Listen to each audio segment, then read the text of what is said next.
Hi అండి. Today recipe వచ్చి కొబ్బరి లడ్డు అండి. చాలా మంచిగా చాలా బాగా వస్తాయండి. చూడండి చూపిస్తున్నాను, ఎంత మంచిగా వచ్చాయంటే అంత మంచిగా వచ్చాయండి. ఓకే అండి, రెసిపీలోకి వెళ్ళిపోదాం. ఒక కప్పు కొబ్బరికి హాఫ్ కప్పు బెల్లం తీసుకోవాలండి. బెల్లం తీసుకొని కొంచెం వాటర్ వేసుకొని వాటిని కరిగించుకోవాలండి. బెల్లం అనేది చూడండి, బెల్లం అనేది మంచి కరిగిపోయినాక స్టవ్ ఆఫ్ చేసి పక్కన పెట్టుకోండి. నెక్స్ట్ కడాయి తీసుకొని 1 టేబుల్ స్పూన్ గీ యాడ్ చేసుకొని ఒక కప్పు కొబ్బరి యాడ్ చేసుకున్నానండి. కొబ్బరి యాడ్ చేసుకొని మంచిగా ఫ్రై చేసుకోవాలండి. చూడండి కలర్ చేంజ్ అయింది కదండి.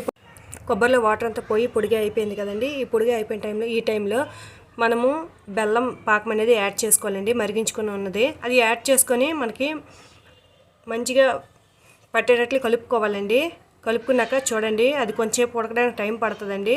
పాకం వచ్చింది అని ఎలా తెలుస్తుంది అంటే, మనం చుట్టగానే లడ్డూలా అయిపోవాలండి. అప్పుడు మనకి అదైతే మంచి కంటెన్సీ వచ్చినట్లండి. యాలకుల పొడి వేసుకొని దించుకొని గోరువెచ్చగా అయినాక లడ్డూలా చుట్టుకోవడమేనండి.